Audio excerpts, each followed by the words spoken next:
Meme coins make millionaires every month, whether you love them or hate them. This guy made over $1 million in 5 days. This guy turned $16,000 into 10 million. So that made me curious. Is it possible to predict the next big meme coin? Are there patterns that someone can spot to point to the next 100x? Or is all this some completely random gamble? Well, I've discovered something in my research. There are distinct patterns and rules to the meme coin game. Patterns that might just make you a fortune, and rules that protect you from rug pulls and scams. Now, just to be clear, this isn't financial advice. Meme coins, no matter how you approach them, they're pure degen gambling, but if you're sick like me, here's everything you need to know. Meme coins are pure psychology. In my research, an extremely clear pattern emerged. Meme coins are literally an assault on our psychology and our biases. The more psychological boxes a meme coin can check, the more likely the world is to purchase it. If the world is purchasing it and you were early, you get rich. It's that simple. So let's start with the name. There are thousands of meme coins named after dogs, Pepe, Elon Musk, anything memeable. And if you're a normal human being, your initial reaction to something like a Pepe that you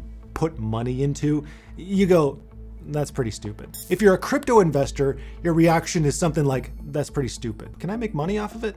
At least we all agree that they're stupid, but it does make sense if you really think about these. A memeable name, by definition, is simple and understandable. The name Shiba Inu is attractive to millions of people because millions of people can look at the name Shiba and think, funny looking dog. It's that simple. You don't need to think to understand the names of these popular coins. The name should embody some concept that is extremely easy to understand and extremely likable by the average person. Like, who doesn't like a Shiba Inu dog?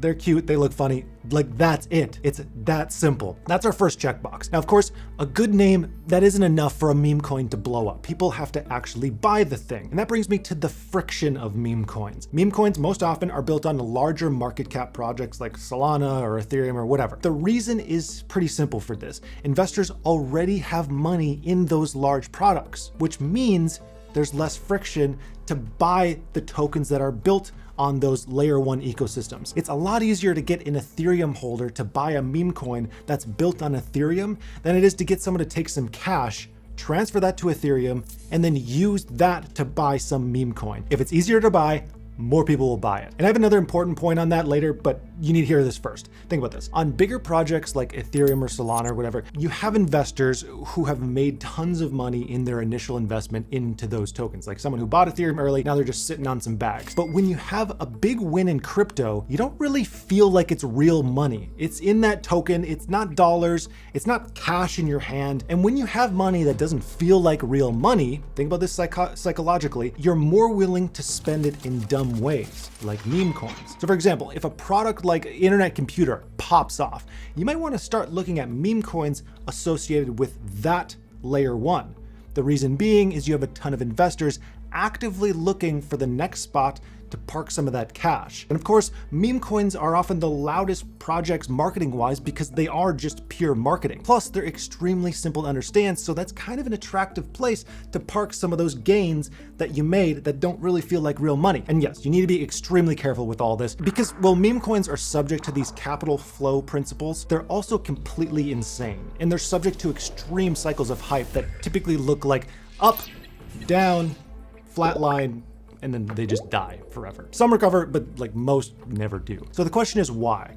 Why do they pump in the first place beyond what we've already talked about so far? The answer might lie in how the internet functions as a whole. But first, real quick, let me do a portfolio update. We've been doing a ton of trading over on the Finova Patreon page. Here's a recent trade that we did that resulted in a 14% gain in 1 day on a Matic short position. This was because we noticed the price would likely drop earlier in the day. You would have had access to that trade and many others like this 25% gain if you were a member of our Finova Patreon last week. Now, unfortunately, right now, we're totally sold out of spots on the Patreon. We will be for a while as we work on building out course material for current members, but for everyone asking, I'll let you know when we have more spots available. Now back to the internet and its influence on meme coins. This is super important. The internet is amazing at pushing whatever idea is currently popular. Meme coins are great at taking whatever's currently popular, riding that wave, and making some money off of it. When coins like Doge or Shiba Inu come out, they blew up. Then copycats wanted to jump on the bandwagon. So then they took that dog theme and then ran with it. Others just took the word Inu and attached anything they could think to it, like cock, Inu. It's kind of funny. Then you have coins based on existing memes or ideas like Pepe or Jesus Coin, or coins based on anything that Elon does. Again, this is all fairly dumb, but it's actually tapping into something that's innately human: fad mentality. People love fads. If something's popular, people just flood to it. You see this all the time on social media, those fancy cups that girls are just going nuts over at Target. Joe Rogan, ice baths, Yeezys, fads, they come and go. People can't get enough of them. For some reason, all of our brains are wired to bias towards thinking if something is popular, it has to be good. And meme coins are no different. Meme coins follow the same mentality, except they just directly monetize it. Instead of building coins based on technology or ideas, the coins are built around chasing fads. Some set the fads, most copy. The market then responds to real-world events that relate to those fads. So for example, if Elon Musk does just about anything, Dogecoin reacts, the price pumps. Elon can influence that fad directly. Some coins do it better than others. The bad ones fail to follow earlier principles that we talked about. See if you can find the issues in this coin. Toshi, a coin named after Brian Armstrong's cat, which he named after Satoshi Nakamoto. That coin is very unlikely to ever be $1 billion meme coin. But why? It's too complicated and too irrelevant. The name is named after a cat that a guy named because of another guy's name. In the meme coin world, that's way too much thinking. And he's not relevant enough. Brian Armstrong, he simply isn't famous enough for this coin to blow up as a result of him. Never underestimate the power of a strong narrative. Our psychology, we just can't get enough of a strong narrative. We're a storytelling species, we can't get enough of it. Perfect example of what can happen. Doge's price was completely flat for years until a perfect storm of narrative events not only brought it back to life, but propelled it into what it is today. And there are a few principles at play here that encapsulate the meme coin logic in its entirety. See if you can spot them. First, Elon Musk. He started tweeting about Doge. Then Reddit went crazy about it. Then Snoop Dogg and Gene Simmons started talking about Doge. Then Mark Cuban started using it as NBA games. And then after that, Coinbase listed it, and this caused this widespread market surge. This was a series of narrative events that resulted in one big mountain of Doge gains. That made a whole lot of people rich. But what actually happened here, like under the hood? Well, first,